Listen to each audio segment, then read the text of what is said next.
Good morning. Oh, it looks like we don't have our chat box today again. Bummer. I like when I can talk with you. I'm gonna have to try and figure out why some days it's there and some days it's not. But in the meantime, hey, here's the first thing I had to tell you today. I got that call, that grandma call that we keep hearing about. The one where you answer the phone and you don't recognize the number, but you answer the phone and this voice says, "Grandma?" And you say, "Hello? Grandma? Who is this?" "Grandma, it's me." And I got it because I knew it wasn't Max.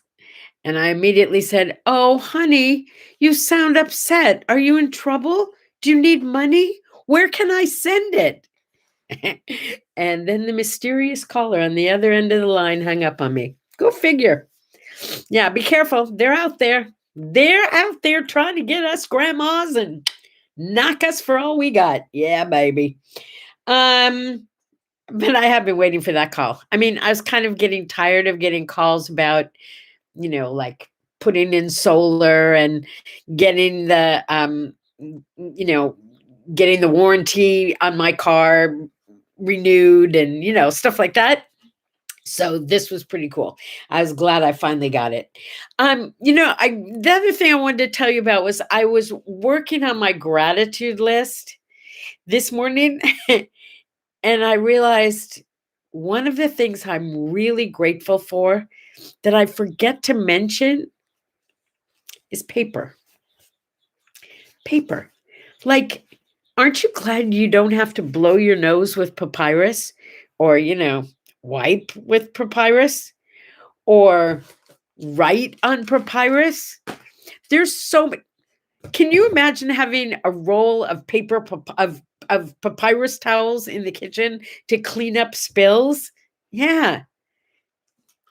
Here's to the invention of paper.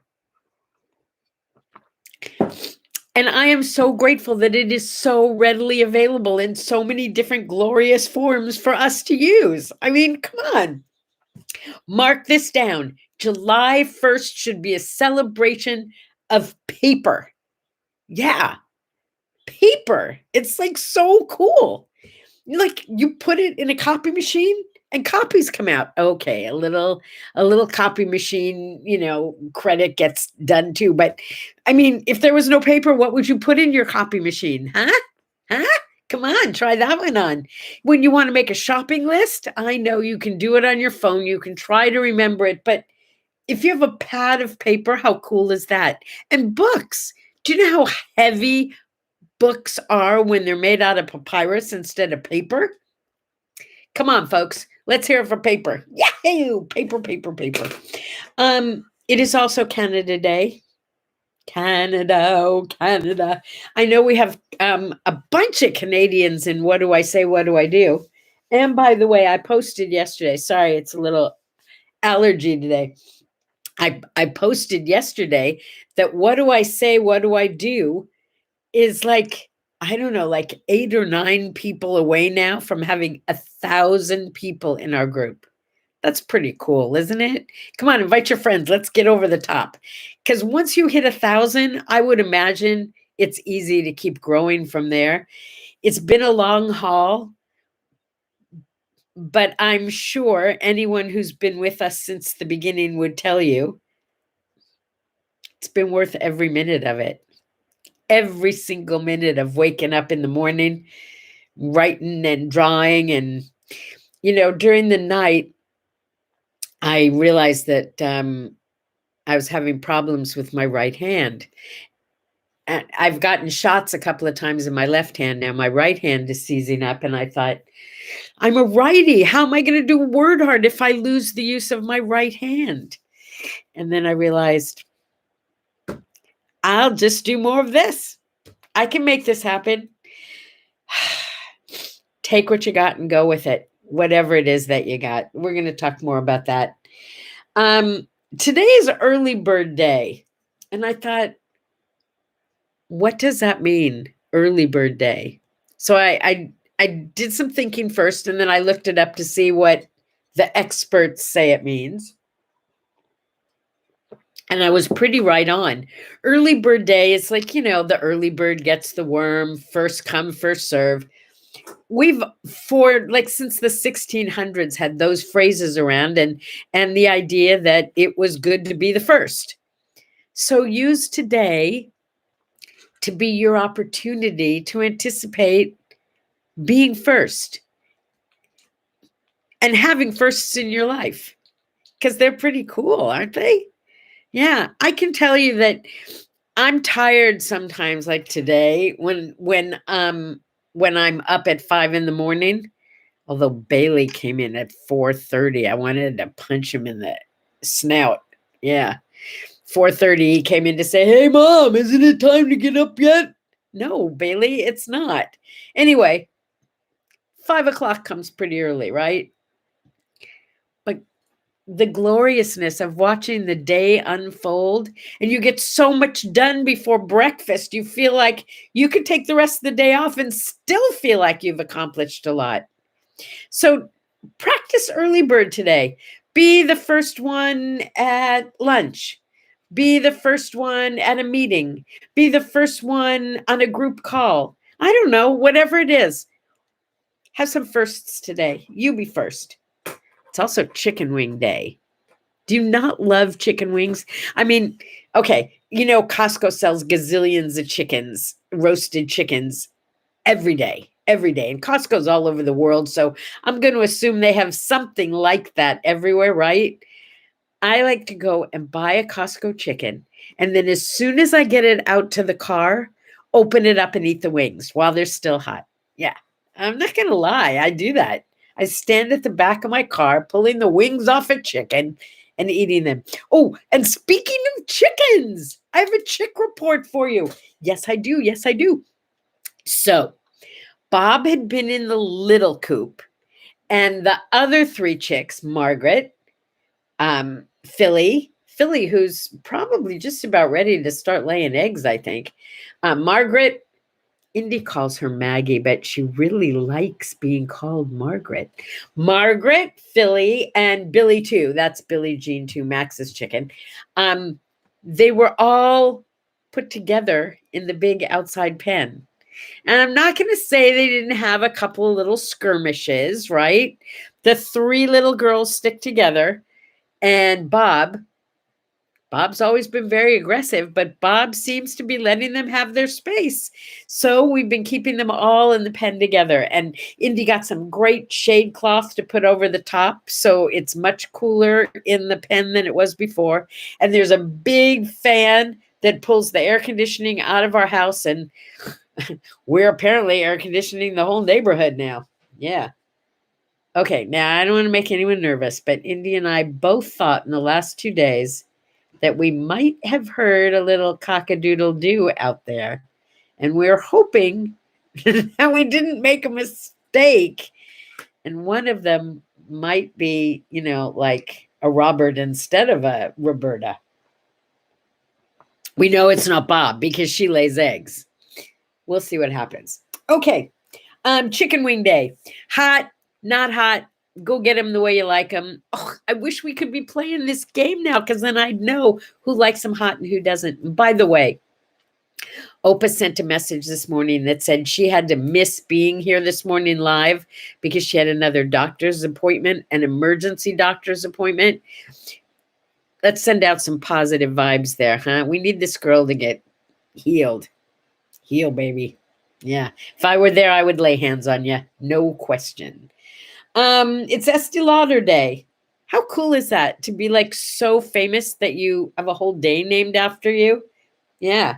I mean, it's not Princess Diana Day, and it's her birthday too. Estee Lauder was born in 1906. There are a lot of stories told about the famous beauty product queen.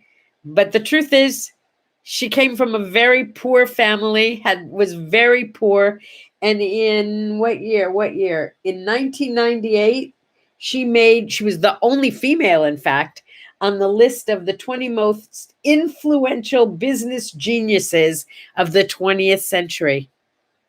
Yeah.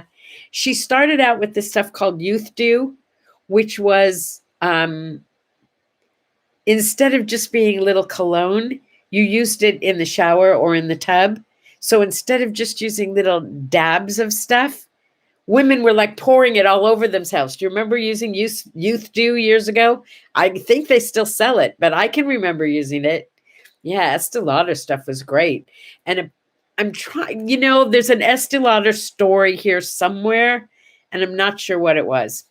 I just know that I had some contact of the second kind with Estee Lauder. Either she had worked with my girlfriend at Bullock's, she had come in and met her, but I think I did a bar mitzvah. I did the decorations for a bar mitzvah for one of her grandchildren. I'm pretty sure that's what it was. Anyway, Princess Diana's birthday too. Boy, there was a woman who really made a difference on the planet, huh? If you're going to be in a position like that, you should be able to make a difference on the planet by doing some really good stuff. And she did. And for me personally, I made a ton of money selling Beanie Babies that were Princess Diana Beanie Babies. So I thank her for that. Those were the days. I was one of the original, I think I've shared this, but I'm going to do it again anyway.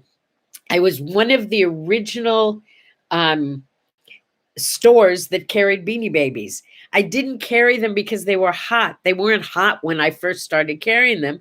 I carried I put them in my store because I did balloons and I wanted something that was heavy enough to hold down a dozen balloons.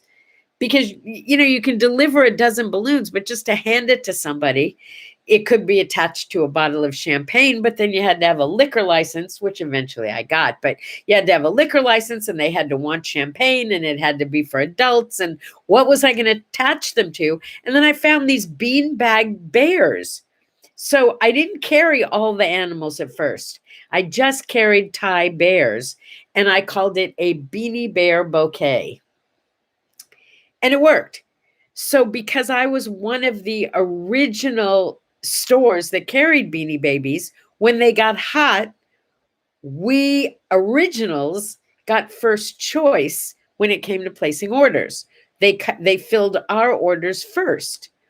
So we would place these orders and we would order all the hottest items and hope that they came, but we never knew for sure. But if they came boxed in in plastic bags of a dozen per style. So I would put, Princess Diana bear and Peace bear and whatever bear was hot at the time. I would order like the maximum was 3 dozen, I think, or something, or 4 dozen.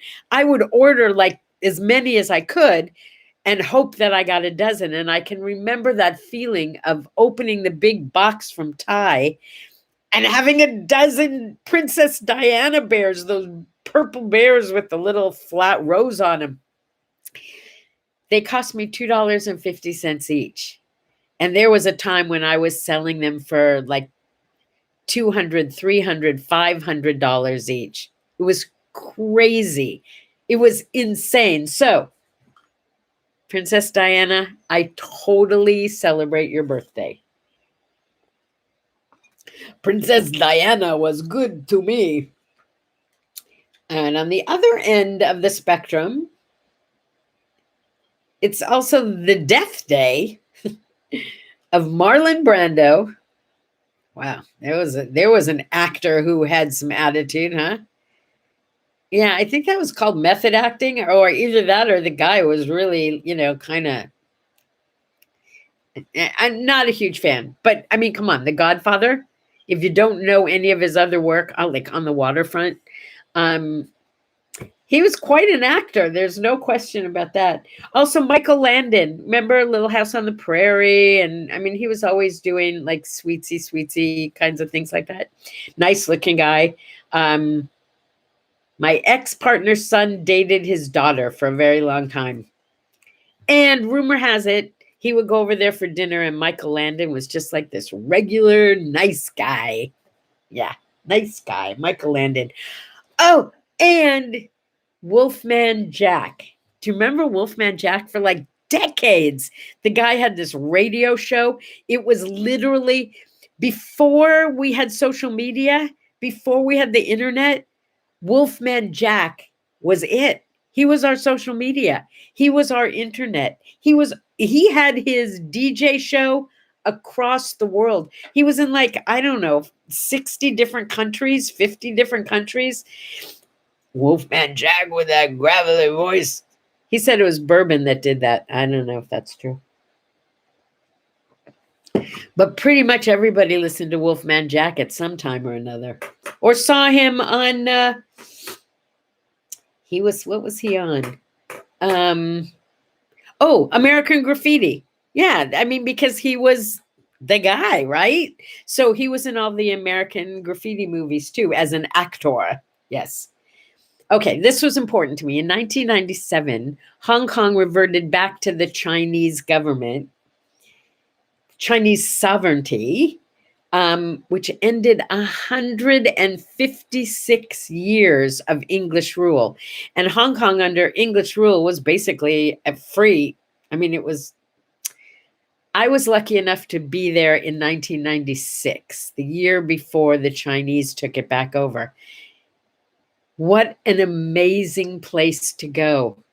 I wanted to do like this whole thing on the toilets of Hong Kong, because you could go into a fancy restaurant and it would be like any Western bathroom, or you could be out at a swap meet, but they didn't call them swap meets, outdoor market, and the bathrooms would be like a hole in the ground. Take your chances, you know what I mean? Hong Kong was amazing. It was so vibrant and alive. And it seemed like it was alive like around the clock. I remember going to one of those outdoor markets that opened at 11 o'clock at night, all lit up. In fact, it was hilarious because here I am, 11 o'clock at night, outside of Hong Kong at an outdoor market. And I hear this, "Sandy, is that you?" Yeah, I ran into people. That's half the fun of knowing so many people, is that you run into people all over the world. I remember shopping in London. Yeah. In what do you call it? What's the most famous store in London? Dang me. I just went blank. Sorry. Anyway, there I was. It wasn't Selfridges. No, that's more of like a low end. This was, doesn't matter, I guess, but there I am shopping with an English friend in the middle of this fancy English department store, and I hear that, "Oh my God, Sandy, is that you?" Yeah. So cool. There's nothing like running into friends when you're off in some other country and you have no idea that you're going to run into them. Even friends who aren't really good friends, like, feel like really good friends when you're someplace else. What else? Oh, in fact, we had this conversation here just the other day, with etiquette in different countries. Like, do I have a business card here? Let me see. Okay, I don't have my business card, but in Hong Kong, you don't just give somebody a business card. It doesn't work. Oh, here's my card. No, you present it to them like it's a gift. You hold it in both corners and you present it like it's a gift. Just a little tip if you're ever in Hong Kong. And when someone offers you your card, you take the card and you bow your head, and you do not stick it in your pocket. You hold on to it while you're with them. As soon as you leave them, you can let it go, but hold on to it. Just a little etiquette Hong Kong idea. Okay, cool. 1963. That's a while ago. I'm going to admit it. Although, it doesn't sound that old to me, because 63, I was already in high school. But in 1963, the Zone Improvement Plan Code went into effect. Zone Improvement Plan Code went into effect all over the United States. You know what that is? Zone Improvement Plan. ZIP. The zip code. Yeah. Did you know that? Doesn't it seem like we always had zip codes? But then I remembered No, we didn't. We didn't have zip codes. Who needed a zip code? Now we need zip codes. Okay, it's Zone Improvement Plan Code. USPS came up with that in 1963. In 1984, we got the whole system of grading movies on who could go see them, the PG-13 and rated X rated and triple X rated and M for mature audiences. And yeah, that whole thing. Yeah, that started in the 80s. Okay, this was my favorite thing that I found out about today. In 1956, I was 7 years old. So I don't know that I would have really cared about this. Elvis Presley sang "You Ain't Nothing But a Hound Dog, Rockin' All the Time." All right. So hound dog apparently has some sexual connotations, right? Well, he was, I want to say, on Ed Sullivan, maybe. And Elvis Presley sang "You Ain't Nothing But a Hound Dog" to a dog, to a basset hound on TV so that he could get away with singing it and it would be considered PG. Yeah. Is that hilarious? So he gyrated and sang "Hound Dog" to a hound dog. 1956. Wow. 1979, on this very date, Sony gave us the Walkman and life changed. All of a sudden, you could take your music with you wherever you went. How cool is that? I remember around 56, maybe, something like that. Right around the time Elvis was singing the Hound Dogs, maybe it wasn't even that late, my little brother walked into my bedroom one morning while I was still asleep and shook me awake and said to me, "Sandy, when you die, can I have your transistor radio?" Well, that was our music up till then. Then the Walkman. Yay, Sony. 1963. Good year. She loves you, yeah, yeah, yeah. She loves you, yeah, yeah, yeah. The Beatles. She Loves You came out in 1963. High school was the Beatles and the Rolling Stones and the Beach Boys. And I mean, come on. What a time for music, huh? Yeah, baby. All right, let's move on to the word art today because I think it's pretty valuable. Making them less doesn't make you more. It just makes you mean. Yeah. Knocking somebody else down does not raise you up. Makes you a bad guy. My mother always said, if you don't have something nice to say, don't say anything at all. It doesn't do any good to rip somebody else apart. It doesn't make you better.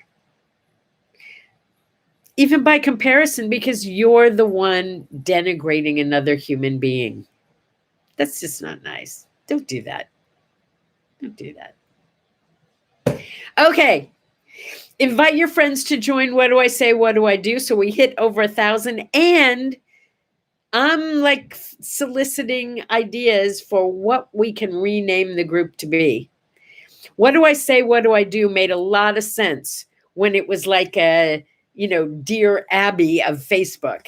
And I could actually respond when people had serious issues they needed assistance with or suggestions about. And I loved doing that. And I loved having the phone conversations, the open phone calls where we could actually discuss issues. But I guess that's past its prime. People don't seem to want to do that anymore. Consequently, what do I say? What do I do? Though personally, I think it's still very necessary. It's not what this group is. It's not what the Facebook group is. Morning coffee is something different. Morning coffee is like, it's a necessity. Okay, that was my sip. Here's a smile. I'll see you guys. The weekend is coming. See you tomorrow.